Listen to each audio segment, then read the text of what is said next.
Falando de individualidade, me refiro à mente que está de todo só, ainda que tenha passado por 1000 experiências, ainda que haja tido 1000 memórias, vivido 1000 anos, essa mente olhou a si própria, frente a frente, e já não é escrava da estrutura psicológica da sociedade. Ela está só, o que não significa estar isolada. A enorme diferença entre esses dois estados. A mente que se isola torna-se neurótica. A mente isolada identificou-se com determinada ideia ou crença, isto é, com uma certa forma de conforto psicológico. E quanto mais assim se isola, tanto mais espera ficar livre de conflito. Mas o próprio processo de isolamento é conflito, é resistência. Examinaremos tudo isso enquanto formos prosseguindo. Agora, porém, estamos falando a respeito da mente que se individualizou pelo percebimento de seu próprio processo, pela compreensão da estrutura da psique própria, tanto consciente como inconsciente.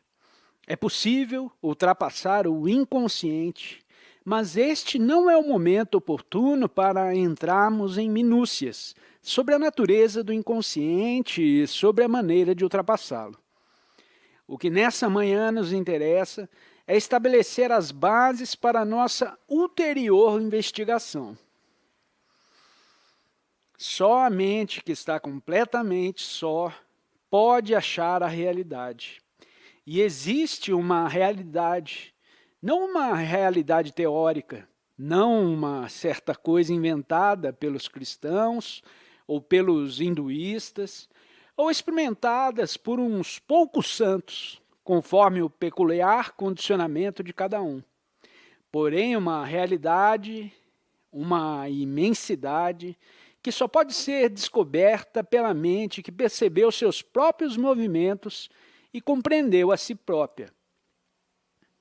É maravilhoso para uma pessoa descobrir por si mesma o que significa compreender uma coisa imediatamente, sem necessidade de palavreados, ver um fato como um fato completamente, sem argumentação.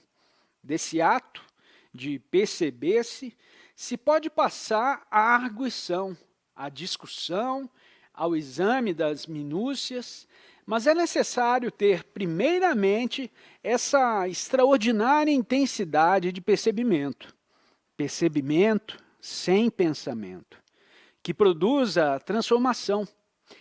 Isso poderá parecer um tanto absurdo, mas não é, como verá quando mais tarde examinarmos. Olhamos para as coisas, as escutamos, tal como agora estamos fazendo. O que escutamos são apenas palavras, e estas produzem certas reações, conscientes ou inconscientes. E estas reações interpretam o que escutamos. Vocês já sabem a respeito de que o orador está falando, porém o continuam escutando há 30 anos. Ou também têm lido muito, mas só sobre o assunto de que está tratando o orador, senão também sobre outros mais. Nesse fundo em vocês existe, as palavras provocam uma reação, e essa reação os impede o escutar, os impede o ver. Não sei se algumas vezes já observaram, ao ver subitamente algo muito belo, uma montanha majestosa, um rio de águas rápidas ou um lindo sorriso de criança. Não sei se já observaram de que maneira olha isso e de que maneira o vê. No primeiro momento da percepção, nenhum pensamento existe. Trata-se de algo tão maravilhoso que não há palavras que expressem. Mas um segundo após, entra em ação a verbalização e começa a interpretar, a traduzir, a recorrer à memória.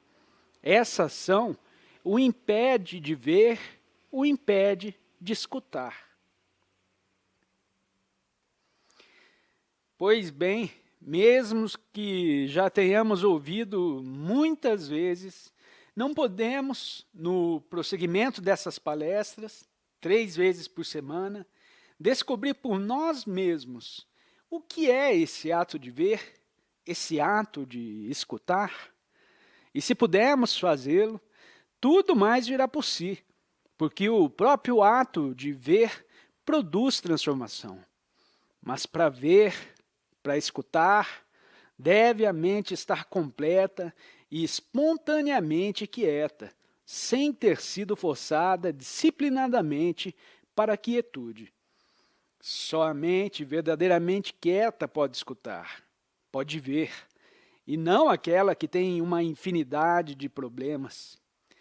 Ao perceber a mente que não pode ver, por causa dos seus numerosos problemas, esse reconhecimento da própria incapacidade de ver dá origem ao ato de ver.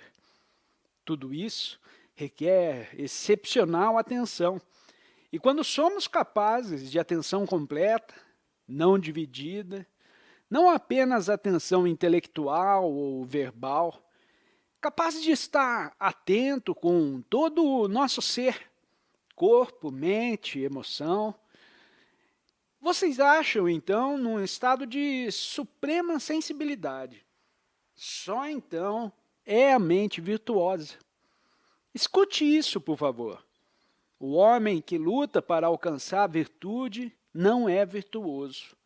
O homem que luta para ser bom, generoso, não é bom nem generoso, porque a bondade, a generosidade ou amor só vem quando a mente se acha tão completamente atenta que não tem nenhum conflito. Espero que venhamos a compreender todas essas coisas no decorrer dessas 3 semanas. À medida que formos avançando, talvez desejem fazer agora perguntas atinentes ao que estamos dizendo e possamos examinar algumas delas.